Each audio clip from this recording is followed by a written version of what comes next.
When a monk meets a hooligan. The real reason why Bliss and Wisdom was targeted by the Canadian media.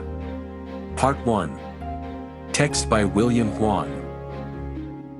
I recently saw a report about the Bliss and Wisdom community in Prince Edward Island, Canada, which attracted my attention.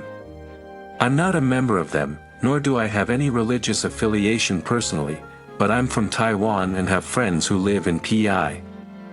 In the Chinese community in Canada, I have more or less heard about the situation of this group of people on the island. This time I read the report by the Globe and Mail, which made me even more curious about this organization. I specifically asked my islander friends, why did a Buddhist community from my homeland, which should be very simple, create such an uproar on the island?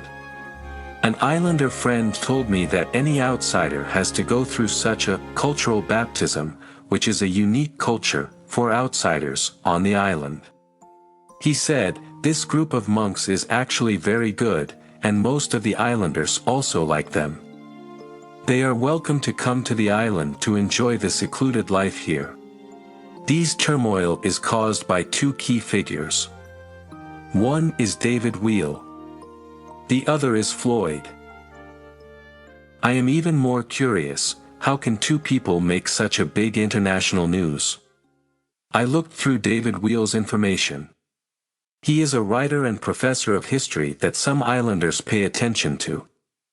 He usually likes to make up stories and tell gossip to the audience on stage. It is said that he has performed with the current governor of the island. He likes to criticize various social issues and has a certain fan base, but many people think that he needs the spotlight much more than he can actually improve society. More than 10 years ago, a large group of bald-headed monks suddenly came to this closed island. They were not fluent in English, and they were wearing ancient Chinese costumes that the locals had never seen before.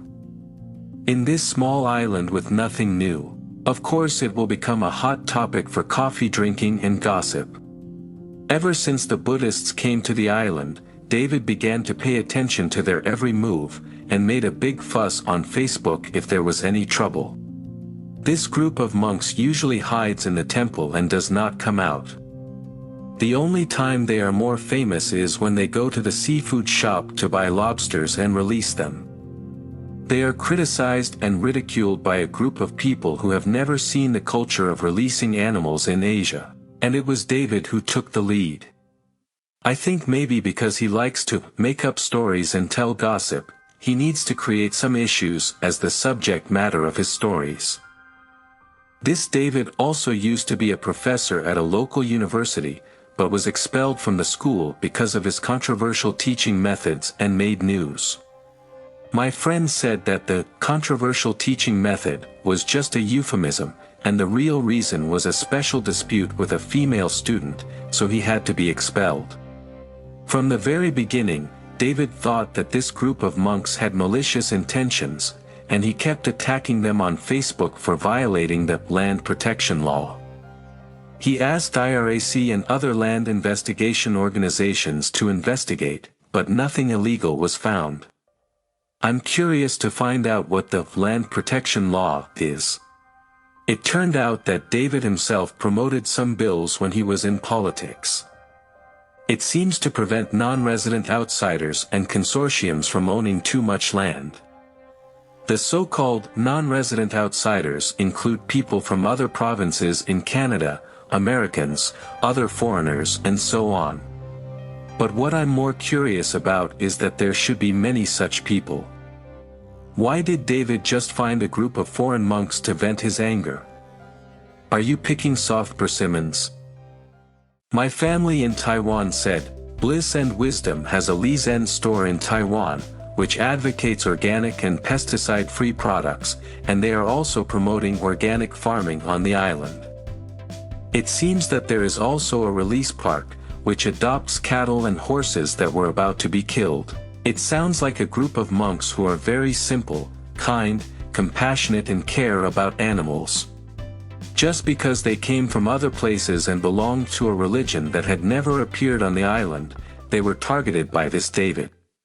One year, David publicly asked a dozen questions on Facebook, claiming that most islanders wanted to ask. Because of my curiosity, I finally found these questions.